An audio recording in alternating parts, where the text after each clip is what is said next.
Guru Perangkalan Kurikulum SMA Daerah Batang Padang yang dihormati Puan Aisyah binti Khairul Anwar selaku panel penceramah program, guru-guru, barisan alumni Smart BP, ibu bapa, rakan-rakan dan hadirin hadirat.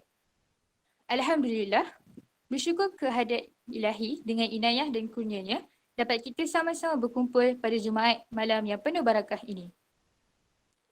Saya ingin mengucapkan tahniah kepada para hadirin sekalian kerana berkumpulnya kita di sini adalah bagi mengibarahkan majlis ilmu yang dijanjikan dengan 1001 ganjaran hebat kepada kita.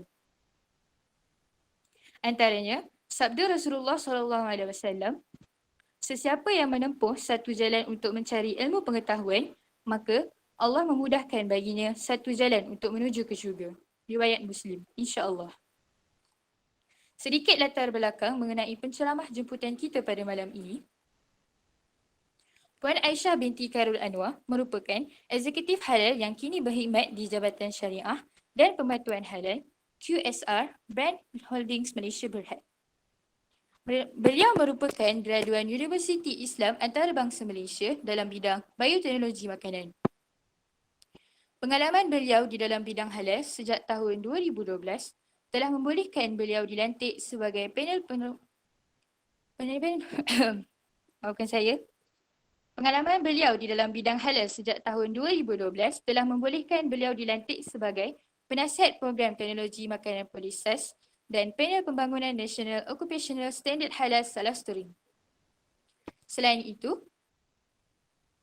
beliau juga aktif berkongsi mengenai ilmu kesedaran halal kepada pelajar universiti dan masyarakat awam dan dijemput sebagai panel di stesen radio IKIM FM.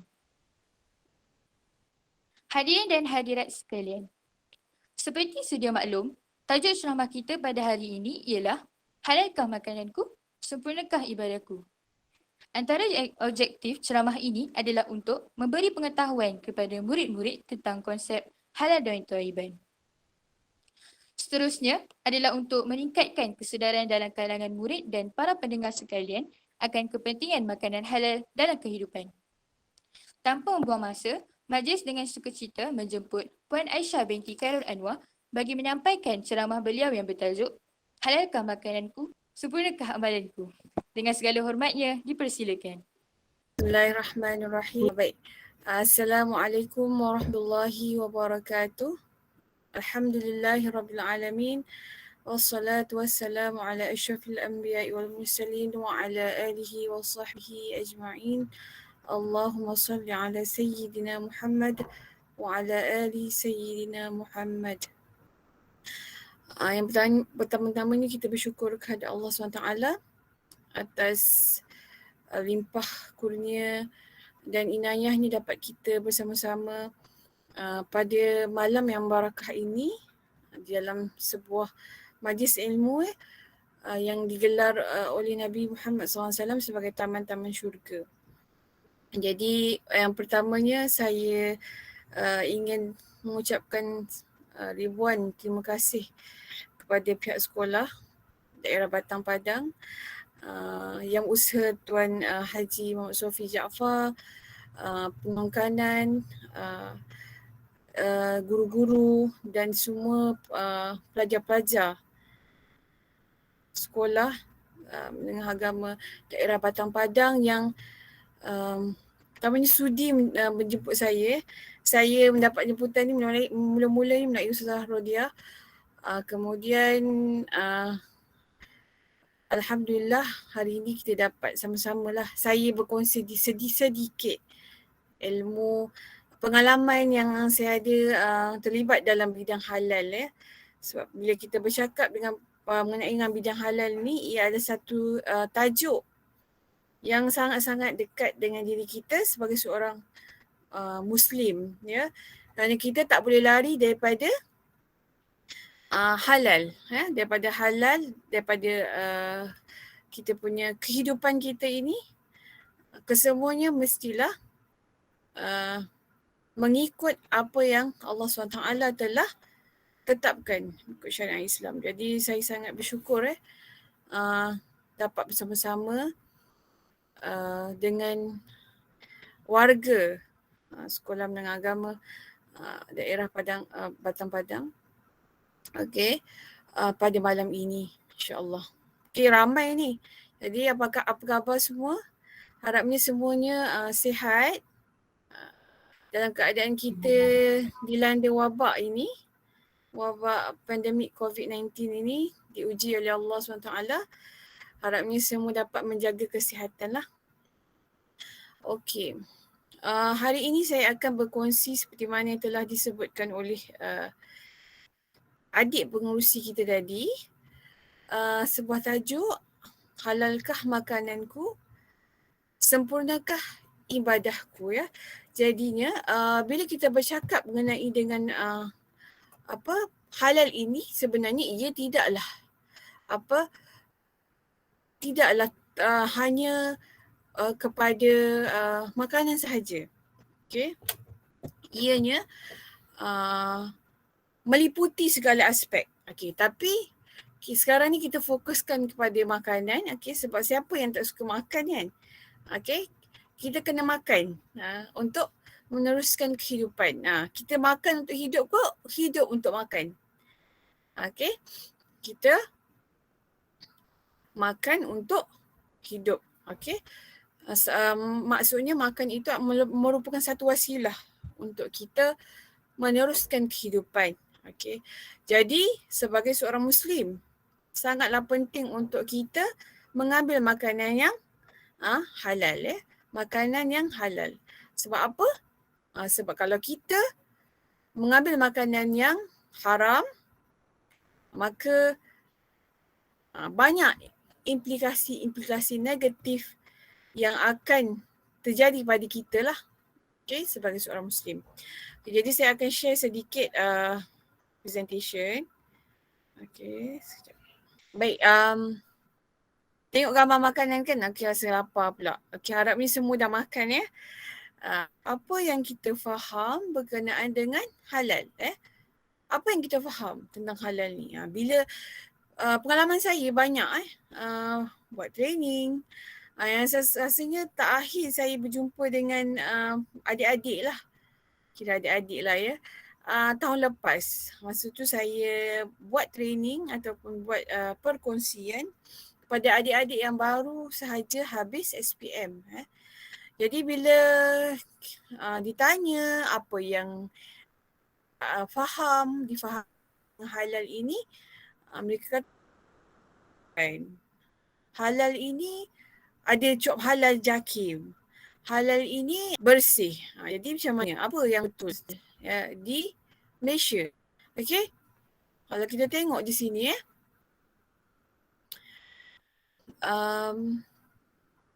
banyak kerajaan akbar yang telah pun halal. Ada je isu halal ni. Dia sampai sekarang aku tak makan Cadbury. Sebabnya, okey, kita nak pilih yang mana? Itu terpulang pada kita. Biasanya kita pilih macam mana? Mungkin kita pilih yang murah ke? Ataupun kita pilih yang sedap ke? Atau kita pilih tempat yang ramai orang ke? Sebelum pandemik ni, kita nak pergi makan di restoran. Kita masuk ke restoran itu sebab apa? Sebab restoran tu ada logo halal ke? Atau kita nampak ramai orang pakai tudung? Ataupun restoran tu terkenal? Okey. Okey, jadi mestilah yang pertamanya adalah halal. Okey. Kemudian barulah kita boleh tengok aspek-aspek yang lain. Tapi mesti ada orang tanya, tapi saya beli nasi lemak kat tepi jalan tu tak ada pun logo halal. Okey. Jadi dalam konteks itu berdasarkan kita punya ilmu kita. Kita tengok makcik itu insya-Allah orang Islam kan. Lepas tu insya-Allah dia ada pengetahuan mengenai halal. Kita pun meyakini atas dasar sama Islam. Bazar Ramadan, okey, ramai orang suka beli apa? Murtabak. Okey, murtabak kan, murtabak. Jadi murtabak ini sedap rasanya kan. Murtabak ni menggunakan telur. Telur. Jadinya telur ayam ni, adakah ianya dibasuh? Sebab berperisa najis ayam. Okey gitu. Dan sebenarnya kalau kita nak faham berkenaan dengan halal dan ini kita kena faham ada dua aspek, insya-Allah saya akan terangkan. Macam banyak berlaku dulu, kalau ada setengah yang suka pergi ke kedai, mereka hanyalah berselindung. Dia pakaikan pekerja tu pakaikan kopiah, okey. Mereka ni kadang-kadang hanyalah bukan orang Islam, okey. Dan bila JAKIM pergi ataupun pergi buat inspection atau buat serbuan, bila ditanya, mereka pakai kopiah dan sebagainya, pakai tudung. Pekerja yang dibawa orang Indonesia pakai tudung. Okey, tapi bila disuruh mengucap, mereka ni ada pun yang tak boleh pun mengucap. Sebenarnya. Jadi mereka ini berselindung di sebalik pakaian. Jadi kita tak tahu sama ada makanan yang dihidangkan itu betul-betul halal ataupun tidak. Dan ada juga sebelum ini isu-isu berkenaan dengan kebersihan. Bila mana kalau salah satu syarat dalam produk makanan adalah pengendali makanan itu tidak boleh memakai aksesori. Tak boleh pakai cincin. Okey? Tak boleh pakai jam kalau betulnya lah. Okey? Jadi sebab apa tak boleh pakai ni? Sebab takut ada kemungkinan berlakunya pada aksesori tersebut ada najis. Ini memang dah terjadi. Bila mana di sebuah juga kedai, bila mana pekerja itu memakai cincin, kemudian dia pergi toilet. Kemudian dia pun tebal roti canai. Lepas pergi toilet, tebal roti canai. Jadi dia punya pelanggan tu dapat roti canai berperisa najis. Kat situ dah tidak halalnya bercampur dengan najis. Jadi banyak lagi isu-isu macam tahun lepas kita tengok isu yang paling hangat diperkatakan adalah mengenai dengan kartel daging sejuk beku. Ya. Kalau secara general ataupun secara keperluan di dalam Malaysia ini, setiap daging yang ingin masuk ke negara Malaysia, kecuali daging babi lah, daging-daging itu mestilah mempunyai sijil halal. Sijil halal daripada badan-badan Islam yang diiktiraf oleh JAKIM. Ya. Jadi bila mana ada setengah pihak yang telah menyalahgunakan kuasa, tidak amanah dan berintegriti, maka terjadilah isu dia bawa masuk ke dalam Malaysia daging yang sebenarnya tak tahu halal atau haram, lalu dia lekatkan je dengan logo halal. Ni pasal daging import lah. Jadi kalau ikutkan sebenarnya daging yang masuk ke dalam Malaysia ini semua adalah halal. Tapi disebabkan ada mereka yang tidak amanah, maka sebab itulah terlepas banyak tan daging-daging yang tidak halal. Okey. Mungkin telah pun dibeli oleh umat Islam. Okey. Jadi kita belajar sedikit mukadimah daripada saya lah. Okey. Untuk membuka kita punya minda, sebenarnya banyak lagi bila kita bercakap tentang isu halal ini, terlampau banyak. Yang mana kadang-kadang isu tu dia yang tak betul pun dia viralkan balik. Lalu kita pun kadang-kadang tu sebab takut, kita pun pergi terus sebarkan di grup WhatsApp dan sebagainya, sedangkan info itu tidak pun benar. Macam macam kami di KFC dah ada menerima banyak lah ya info-info yang sebenarnya tak berkait pun dengan KFC di Malaysia ya. Tapi telah disebarkan, menyebabkan orang jadi takut. Dan ada yang kata kadang-kadang dia kata takutkan ayam KFC sebab jadi saya kata dari mana awak dapat maklumat tu, dengar-dengar. Mana buktinya? Maknanya kita kena tabayun ataupun kita kena mendapatkan penjelasan sebelum kita membuat keputusan bahawa sesuatu perkara itu halal atau haram. Dan tabayun itu mestilah kita buat pada pihak yang berautoriti. Pihak yang dan tiada kepentingan. Okey.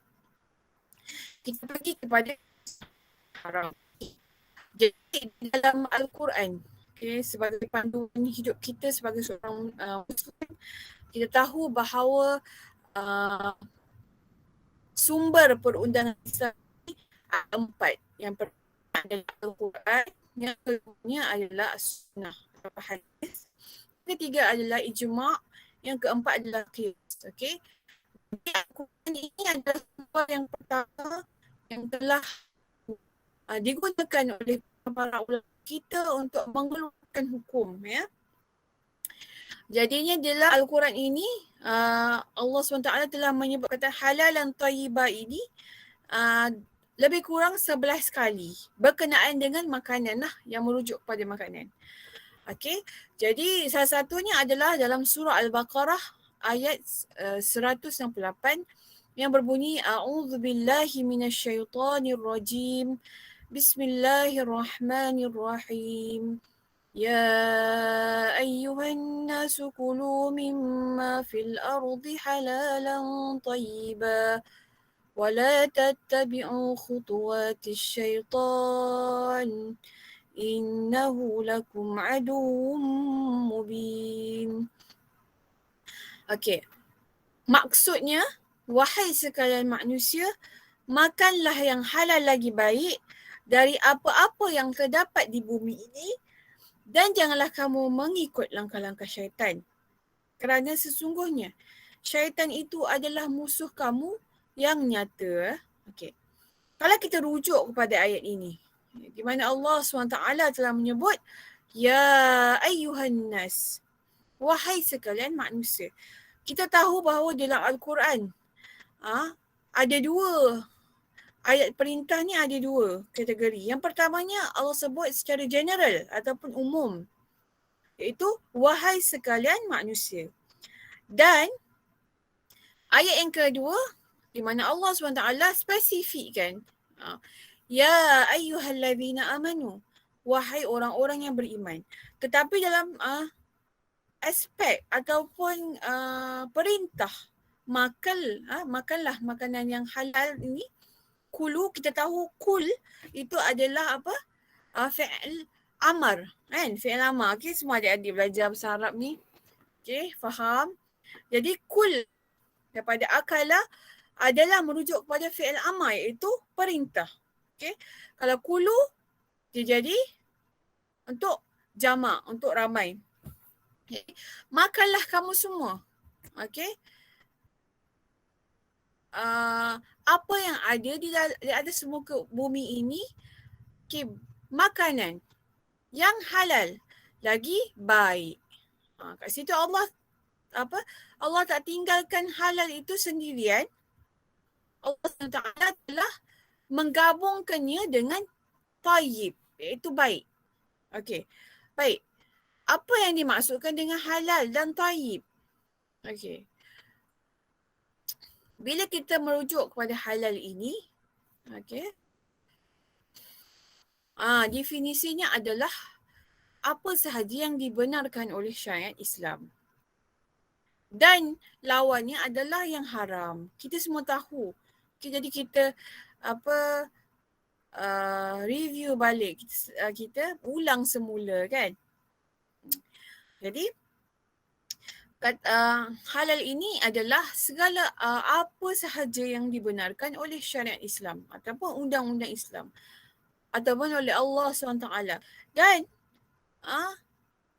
opposite-nya ataupun lawannya adalah tidak dibenarkan oleh syariat Islam. Okay? Jadi itu halal. Apa pula dimaksudkan dengan baik? Baik ini maksudnya kita kena tengok makanan kita itu dibenarkan oleh syariat Islam. Okey. Taib ini baik. Baik ini merujuk kepada apa? Mestilah bersih. Apa lagi? Mestilah tidak memudaratkan. Kemudian apa lagi? Mestilah tidak memabukkan. Okey. Tidak beracun. Okey. Diproses dalam keadaan bersih. Okey, baik, kita bagi satu contohlah situasi. Okey, bagaimana contoh ayam? Ayam itu adalah binatang yang halal. Kemudian disembelih mengikut tata cara yang telah diajarkan oleh agama Islam. Okey, kemudian selepas ayam itu disembelih, ayam itu dia kena melalui beberapa proses. Ayam tu kena dicabut bulunya, apalagi dipotong, dibuang isi perut dan sebagainya.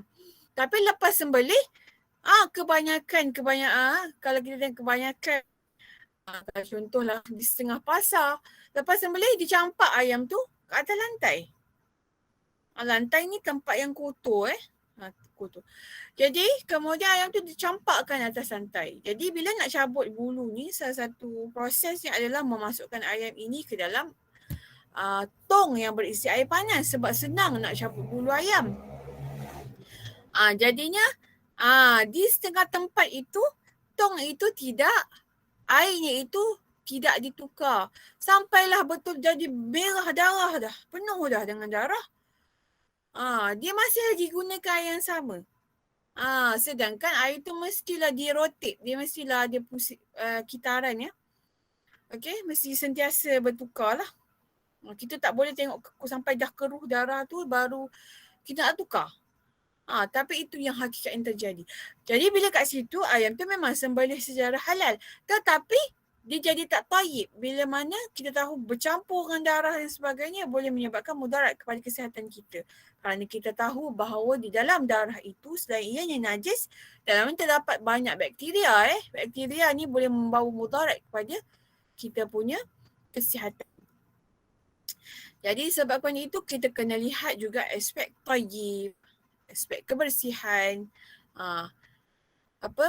Kita tengok juga macam saya kata tadi lah, kalau kita nak pergi membeli di suatu tu, tengok pada dia punya penjualnya bagaimana, kebersihan dirinya. Kalau sepatutnya seorang pengendali makanan yang baik, dia kena memakai penutup kepala.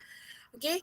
Sebab apa rambut, kalau kita pergi ke restoran-restoran yang ada halal, dia kena pakai topi dan sebagainya kan. Sebab kita tak nak berlaku masuknya rambut ke dalam makanan. Jadi dia tak bersih lah di situ.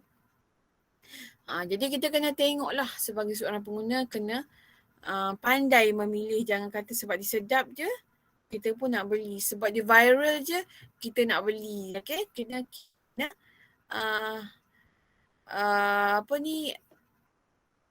ambil tahu lah ya. Ambil tahu sebagai seorang pengguna. Jadilah pengguna yang bijak macam tu lah. Allah sambung lagi dalam ayat ini, wala tattabi'u khutuwati syaitan. Janganlah kamu mengikut langkah-langkah syaitan. Okey. Bila yang saya sebut tadi, wahai sekalian manusia, maksudnya di sini perintah ini adalah sesuai kepada setiap manusia yang hidup di atas muka bumi ini. Ini bukanlah untuk orang Islam sahaja. Maksud perintah ini adalah meliputi mereka yang bukan Islam, sekalian manusia. Maksudnya di sini sesuai untuk semua orang. Okay. Tak kira lagi ataupun dia boleh makan. Jadi bila saya pun berjumpa dengan ramai mereka ini yang bukan beragama Islam, bila saya berjumpa dengan mereka, bila tanya apakah pendapat mereka ini berkenaan dengan makanan yang halal, mereka kata bahawa makanan halal ini baik dari sudut kualitinya, okey. Mungkin mereka tidak memahami sangat berkenaan dengan apakah itu halal, maksudnya dari sudut keperluan syariat Islam itu, tetapi dari sudut kebersihan itu mereka sangat percaya. Jadi mereka telah mengiktiraf makanan yang halal. Macam kita tahu baru ni kan di Olimpik Tokyo yang telah berlangsung di Jepun, di Tokyo, Jepun. Jadi kita tahu bahawa negara Jepun ini salah satunya negara yang sangat menyambut baiklah tentang nak menyediakan dipanggil Muslim friendly ataupun mesra Muslim.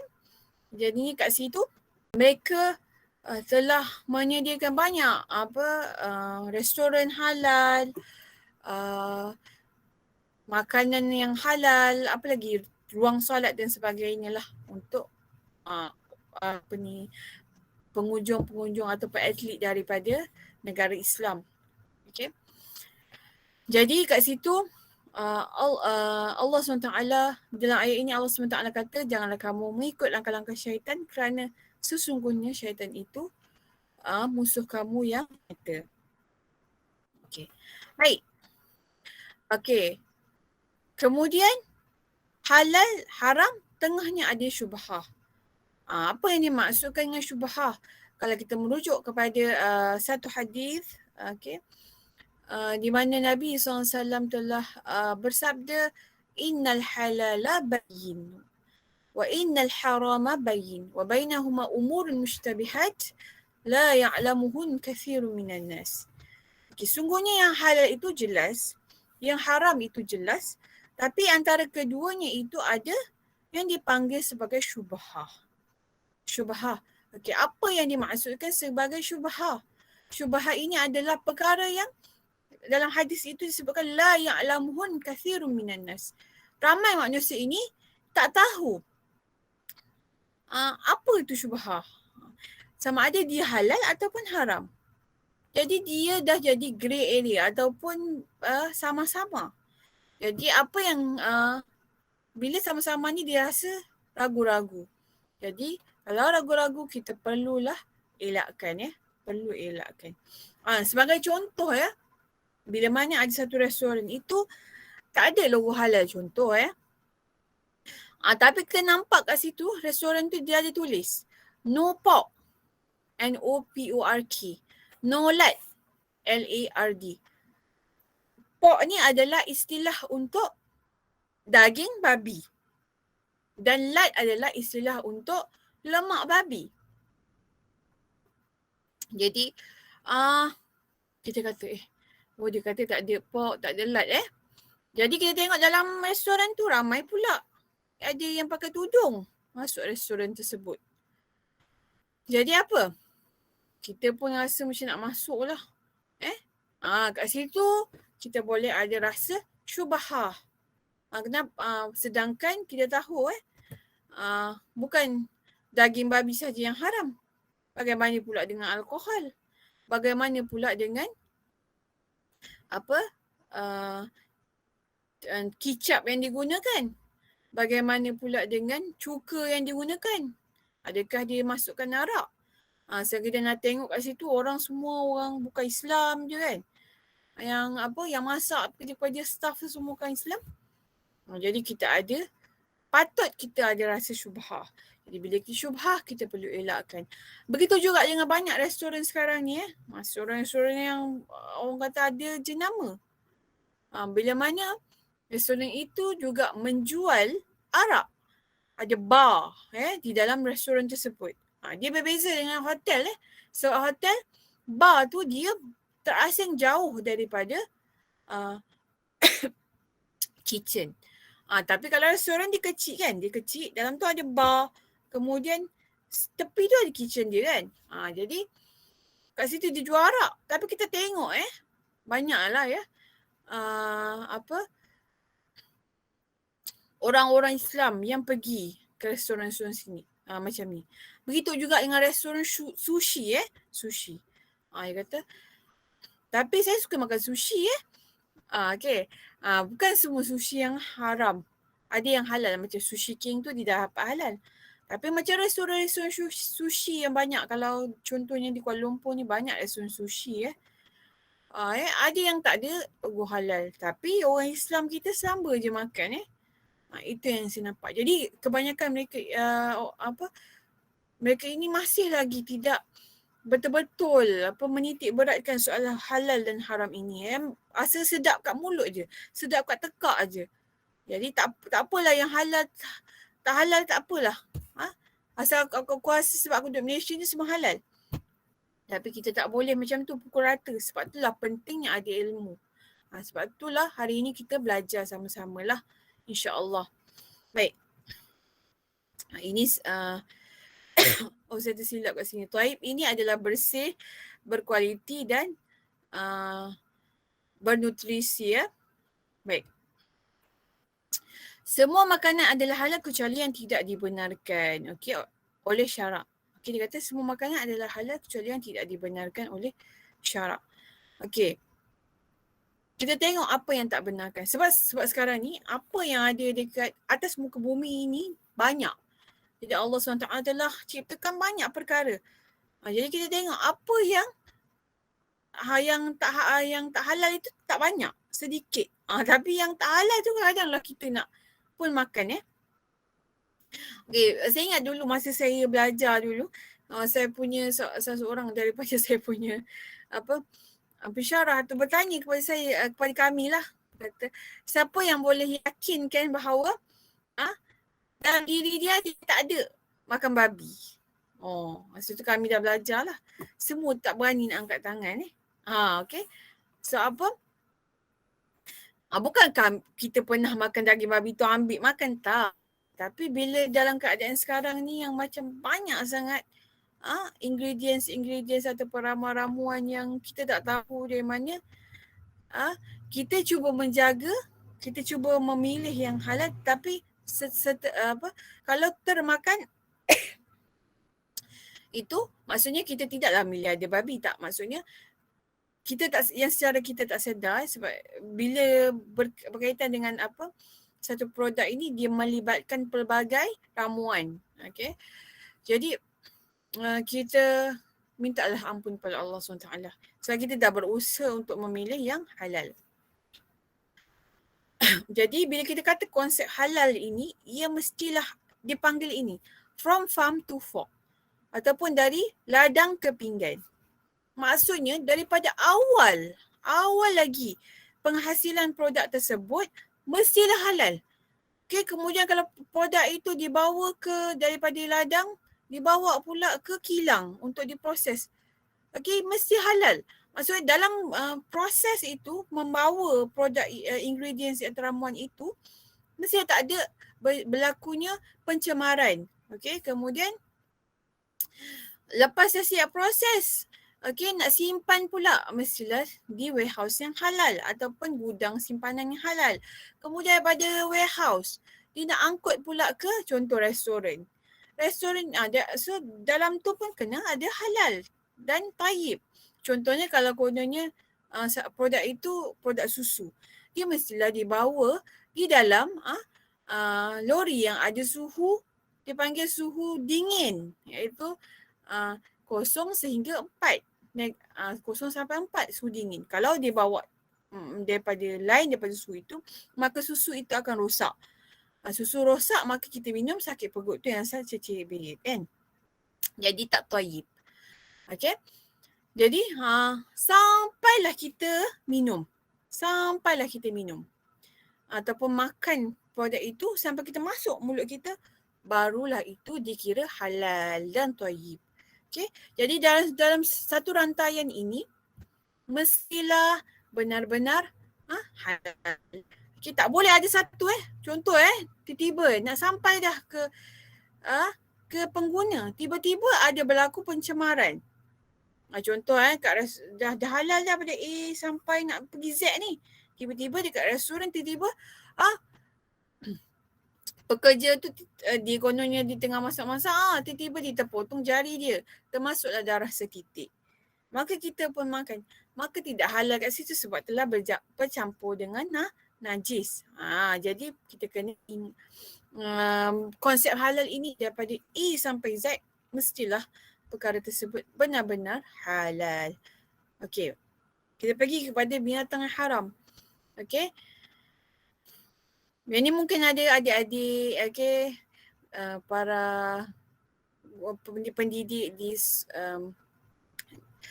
semua telah pun mengetahui, jadi kita refresh lah ataupun kita review lah sekali semula ya. Okey, binatang yang haram pertamanya adalah babi, anjing dan terbitannya. Contoh kalau babi tu kahwin dengan ayam jadi bayam buat lawak je lah Okey, bukan sayur bayam. Okey, tapi dia ada kacukan, maka dia jadi sebagai najis. Mughallazah yang perlunya disertu. Jadi di sini harimau ni kan orang guna kulit dia, orang buat macam-macam jaket lah dan sebagainya boleh. Tapi kalau anjing dan babi ini tidak boleh. Ya. Okey. Seterusnya binatang pemangsa yang bertaring, berkuku mencengkam. Ni atau macam harimau, helang, okey, buaya dan sebagainya. Jadi ini binatang-binatang ini tidak boleh dimakan. Okey. Kemudian binatang yang hidup dua alam macam penyu, katak dan anjing laut. Satu lagi ketam. Okey, ketam ni, kenapa ketam ni ada ketam yang boleh dimakan, ada yang tidak boleh dimakan. Okey, apa ketam yang tak boleh dimakan? Adalah ketam batu. Ketam yang boleh dimakan adalah ketam nipah. Ketam batu ini dia betul-betul haiwan dua alam. Adapun ketam nipah ini dia menyimpan air di dalam badannya semasa dia di darat untuk dia bernafas. Maksudnya dia masih lagi ada air dalam badannya. Begitu juga dengan belangkas Okey, adik-adik pernah tengok belangkas tak? Okey, kalau belangkas itu bukan belangkas yang darat ni orang kata kan dia dikamcing macam belangkas lah, dia orang ni berkepit je kan. Bukan. Ni belangkas yang binatang warna hitam Jadi belangkas ini adalah menurut fatwa harus untuk dimakan Ia juga tentang dua alam, dia juga menyimpan air hidupnya dia untuk ada oksigen tu disimpan air dalam badan dia untuk dia hidup lah semasa di darat. Dan dia tak boleh lama-lama kat darat. Dia terus kena pergi masuk air lah semula Okey, baik. Ada timekeeper ke ni? Kena remind saya, nanti saya bercakap mesti tak sedar. Okey. Right. MC kita mungkin boleh remind lah kalau masa dan sebagainya Baik. Seterusnya. Okey. Kenapa dikatakan bahawa babi ini dia sangat-sangatlah berguna Okay, tengok pada seekor babi. Sangat berguna, bukan saya suruh gunalah. Maksudnya babi ini dia boleh guna daripada hujung ke hujung. Okay, hujung ke hujung. Sekejap. Okay. Hujung ke hujung Babi ni boleh guna hujung ke hujung. Satu je tak boleh guna babi ni. Apa? Dia punya bunyi bunyi dia. Okay, ada yang nak gunakan bunyi babi untuk contohlah dia buat punya jam loceng ke bangun tidur kan. Tiba ada apa ringtone ke tiba bunyi buat sendirilah tak payah buat kat orang lain. Terkejut pula orang Okay. Tapi Allah SWT walaupun dia haram tapi Allah SWT nak menguji kita lah. Okay. Banyak lagi alternatif lain yang kita boleh gunakan selain babi. Tapi kita tengok betapa banyaknya yang boleh digunakan daripada seekor babi untuk buat produk Ini produk-produk ni kamu makan ni. Contohlah kita makan ni aiskrim, ada yogurt. Kamu semua yang adik perempuan ni suka makan aiskrim kan. Yogurt sedap Marshmallow lagi-lagi yang apa buat bakar tu kan. Marshmallow bakar-bakar tu sedap betul kan. Tu candy yang ada gelatin tu Jadi dia berasal pada kulit babi. Bukanlah semua. Kita ada alternatif yang halal. Tetapi kalau gelatin ini secara di seluruh dunia 90% adalah tidak halal. Jadi sebab itu marshmallow ni kita kena hati-hatilah. Kalau beli tu kena tengok logo halal dia. Kalau beli-beli yang timbang kat jual-jual tu kena hati-hati. Jelly-jelly tu, candy-candy yang macam jelly-jelly tu kalau beli kat kedai-kedai timbang tu kan memang kena hati-hati. Sebab berjadi ialah dari sumber yang haram. Kemudian cheese. Okey, kita suka makan cheese kan. Cheese pun kan makcik-makcik yang kita beli-beli apa goreng pisang cheese. Tanya tengok makcik tu pakai cheese apa. Cheese tu kena tengok kan. Cik pakai cheese apa? Kalau ada halal, okey alhamdulillah boleh beli. Sebab cheese ni salah Maaf satunya Ustazah, kita ya.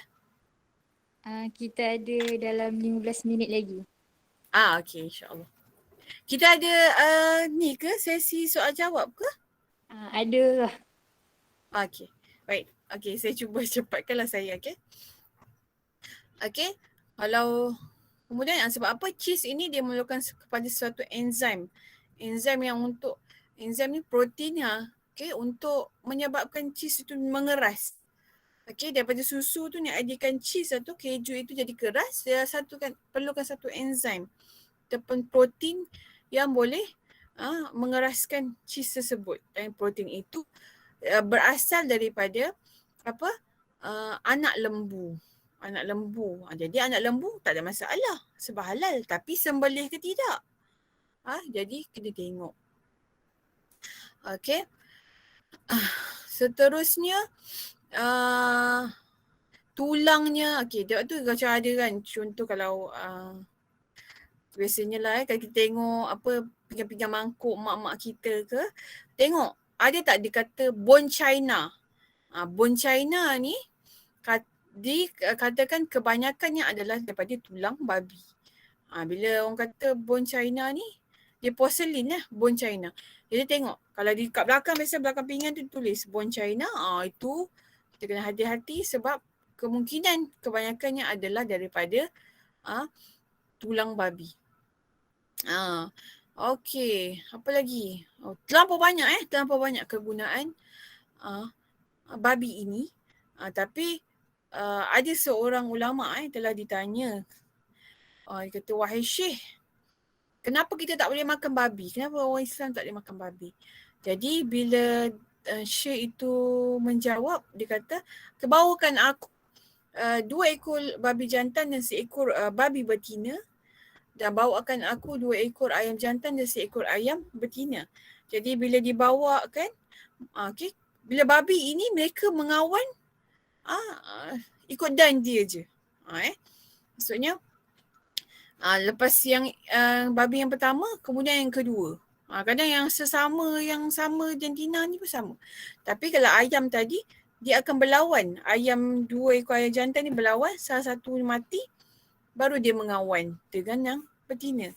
Kat situ kita nampak hikmah dia, salah satu hikmahnya lah selain daripada cacing dan sebagainya lah. Orang kata cacing dalam babi itu yang tidak tak boleh mati walaupun rebus lama jadi itu dari sudut dia punya manfaat kepada kesihatan lah. Tetapi dari sudut sudut yang salah satunya lagi kita tengok bahawa sebab apa yang kita makan ini kita akan warisinya. Maksudnya kalau kita banyak makan, orang kata banyak makan daging tu, kita dia akan sedikit sebanyak mempengaruhi diri kita. Jadi sebab itulah Allah SWT nak jauhkan kita daripada sifat itu bukanlah nak kata babi ini dia sudut, maksudnya dari sudut dia mulia saja sebab dia makhluk Allah tetapi dari sudut itu fitrah yang Allah telah ciptakan babi ini yang begitu. Jadi Allah nak kita sebagai manusia biar kita ikut apa yang Allah SWT telah sarankan kita banyak lagi benda lain yang kita boleh makan selain daripada babi lah. Okay. Kemudian bangkai dan haiwan al-jalalah. Okay. Bangkai ini adalah haiwan halal yang tidak disembelih mengikut syarak. Ini contohnya ayam yang saya tunjukkan ni, ayam ditebuk saja. Maksudnya ayam itu tidak pun putus dengan sempurna. Tak putus apa? Halkum, tak putus urat marih. Okey? Dia tebuk je okey, dia tak boleh lah. Adapun haiwan al-jalalah ini adalah haiwan yang halal tetapi diberi makan dengan benda-benda yang haram. Okey ini memang banyak berlaku kat Perak ni Di keli zat babi ni pernah dulu berlaku di Perak. Bila mana ikan keli ini dibagi sisa-sisa daripada babi supaya dia cepat gemuk. Itu je berguna jugalah sisa-sisa babi ni. Jadi ini berlaku kat Perak aja. Dia kata tak apa. Kita tak jual kat Perak. Rakyat Perak terselamat. Rakyat luar Perak tak selamat daripada makan keli yang ada zat babi ni. Dipanggil haiwan al-jalalah. Haiwan jalalah ini haram dimakan. Ni macam bangkai ni kan, tengok dia. Tidak disembelih dengan sempurna, hanya tebuk. Ni biasanya orang Cina lah. Mereka Chinese dia tak suka kalau sembelih tu. Dia kata sebab dia nak ayam tu seekor macam tu. Okay. Tak boleh lah. Okay. Kemudian minuman yang memabukkan. Okay. Minuman yang memabukkan. Ini seperti apa? Arak. Okay. Arak. Arak ni dia ada banyak nama, istilah dia. Dia ada beer, dia ada wine, dia ada rum, dia ada sake, kalau tu Jepun dia. Suju, satu lagi cuka dia panggil ni. Wine vinegar wine vinegar. Cuka arak. Itu pun adalah haram. Okay. Tapi kita perlu ingat. Okay. Saya nak sebutkan satu istilah dia kata, bukan semua alkohol itu adalah arak, tetapi arak itu adalah alkohol. Bukan semua alkohol itu adalah arak, tetapi arak itu alkohol. Bermaksud dalam arak itu ada alkohol, tetapi alkohol yang lain bukanlah semuanya adalah arak. Okay, apa yang membezakan arak dan alkohol adalah niat. Bila mana ia diproses. Keduanya daripada proses sama, fermentation, tetapi niat menghasilkan produk terakhir itu alkohol tersebut. Kalau macam orang buat arak tu, macam contoh kilang kasbek, dia memang nak buat arak, nak buat supaya mabuk. Jadi kat situ haram. Tetapi macam orang nak buat alkohol industri, macam kita letak dalam perfume kita, letak dalam, even dalam kita pun kicap ada sedikit arak, sedikit alkohol. Okay, maaf saya, ada alkohol sebabnya kicap pun daripada proses penampaian, iaitu penampaian kacang soya. Jadi ada sedikit kuantiti alkohol, tetapi kicap bukanlah untuk memabukkan kita. Dan alkohol itu terlampau sedikit lah Nah, alkohol ini banyak juga fungsinya sebagai pelarut dan sebagainya. Jadi kita kena kena pandai bezakanlah antara apakah ia arak atau alkohol. Kalau arak ni setitik pun jatuh dalam makanan kita, dikira haram, tak boleh makan. Terus tak boleh makan. Gitu juga dengan kita tahu bahawa golongan jilanat adalah mereka yang menuang, mereka yang menyajikan, memerah. Okay, arak ni memang Allah SWT telah pun melaknat. Okay. Kemudian najis, darah, tahi, air kencing dan sebagainya. Tetapi kita tahu, macam contoh lah orang suka makan ni, fish ball lah, fish cake lah apa kan. Atau apa kata, uyong taufu dan sebagainya. Jadi darah ni dia dalamnya ada plasma. Plasma ni ada satu komponen dalam darah ni, dia warna putih. Plasma ni dia berfungsi antara yang kadang industri makanan ni gunakan untuk memberi pejal, kenyal sahaja kamu gigit sedapnya makan kan fish ball tu. Jadi kita pilihlah yang ada logo halal, itu yang mudah lah. Kemudian bahagian badan manusia, okay? Okay, kalau tadi saya kata sertu ni sebenarnya istilah yang benar. Bukan sama sertu. Sama ni untuk macam contoh tadi harimau, kita nak ambil dia punya kulit, nak gunakan sebagai jaket, kita kena samak dia. Buang kekotoran daripada kulit, gunakan benda yang tajam macam tawas dan sebagainya lah.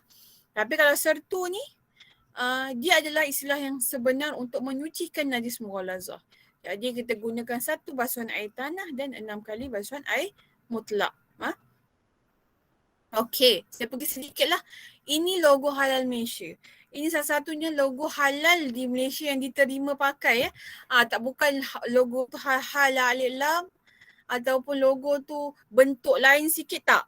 Ini salah satu sahaja logo yang diterima di Malaysia.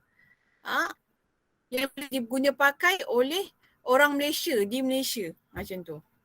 Maksudnya kalau kononnya saya nak produce saya punya produk sendiri, saya hanya boleh gunakan logo ni. Kalau saya produce kat Malaysia lah. Okay. Tak boleh guna logo lain. Saya nak reka logo saya sendiri, tak boleh sebab dia akta perihal dagangan. Siapa yang dia pandai logo, malah gunakan logo, maka dia boleh disaman, boleh denda sehingga RM500,000. Okey. Bagaimana pula kalau kau ni pergi kat supermarket, kita jumpa ada pula logo halal pada Australia macam ni. Jadi logo-logo halal ini di seluruh dunia ni, JAKIM ada mengiktiraf logo-logo halal daripada badan Islam yang telah diiktiraf oleh JAKIM di serata dunia ini. Kita yang ni sebahagiannya boleh cek di website JAKIM lah. Saya tak tahu yang terkini dia sentiasa mengupdate di website JAKIM, pergi kepada Badan Pensijilan Islam. Jadi kat situ dia tulis mana badan-badan yang mereka JAKIM iktiraf sebagai halal. Okey, kenapa pentingnya halal? Okey, yang terakhir, yang pertamanya adalah tanda ubudiyah dan keimanan kita. Maksudnya kita mentaati, mengikuti suruhan Allah ini adalah sebagai tanda kita ni adalah hamba kepada Allah SWT. Jadi sebab itulah kita ikut Walaupun mungkin kita tak boleh rationalize kan. Kita tak ada pembukti saintifik contoh kenapa benda ni tak boleh makan dan sebagainya. Tetapi kita sebagai hamba, kita taat dan patuh pada Allah SWT. Yang kedua adalah untuk membentuk jasad dan rohani yang baik. Sebab apa? Apa yang kita makan ini akan menjadi darah daging kita. Jadi kalau kita makan benda-benda yang halal, yang baik, maka insya-Allah daging itu akan tumbuh. Menjadi baik. Tetapi kalau kita ada makan yang benda yang haram, maka kita tahu daging yang tumbuh, lahmun nabatan minal haram fannar aula bih. Daging-daging yang tumbuh daripada benda-benda yang haram, maka neraka itu adalah yang terbaik untuknya. Kemudian doanya nak dimakbulkan.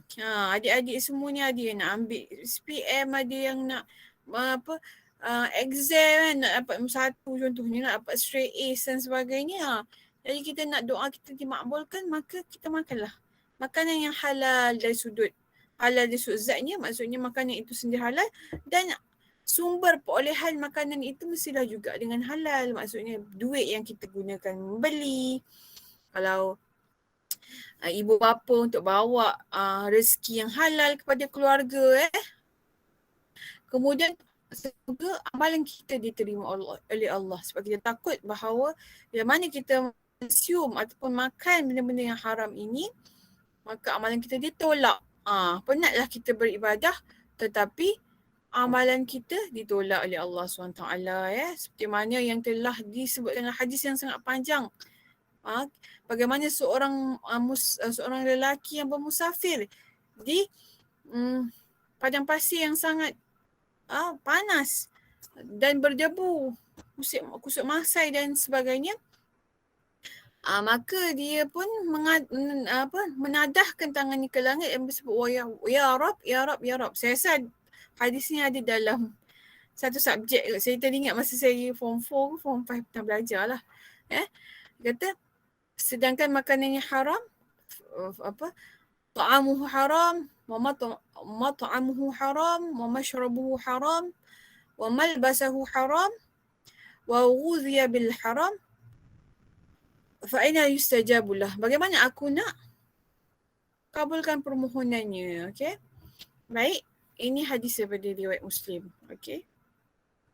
Dan begitu juga ada satu hadis daripada riwayat Tabrani.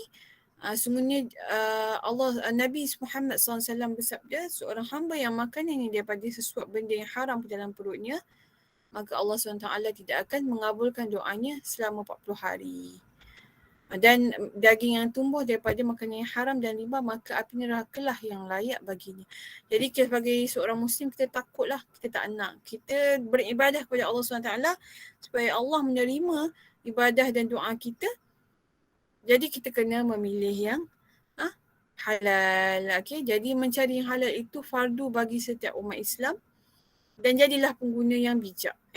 Semoga usaha kita untuk mencari benda-benda yang makanan yang halal, okay, mencari rezeki yang halal diterima oleh Allah SWT dan memberikan hasil yang baik, natijahnya yang baik untuk kita, family kita, keluarga kita, okay, dan semoga dengan itu doa kita diterima, ibadah kita diterima oleh Allah SWT.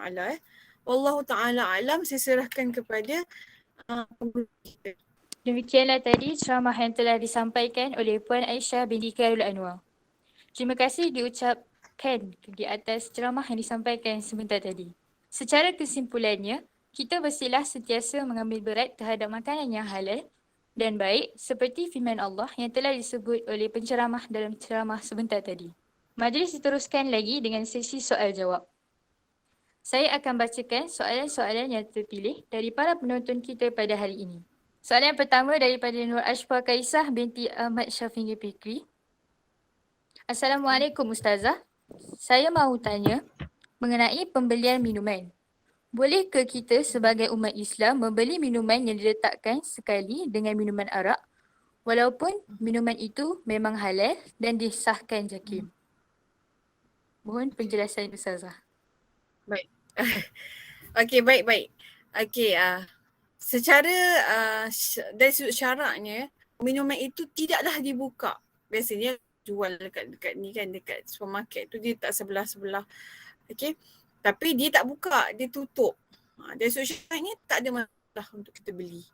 Sebab kita tak nampak berlakunya percampuran di situ. Arak tu masih lagi di dalam keadaan yang tidak dibuka dan minuman tersebut pun masih lagi tidak dalam keadaan dibuka.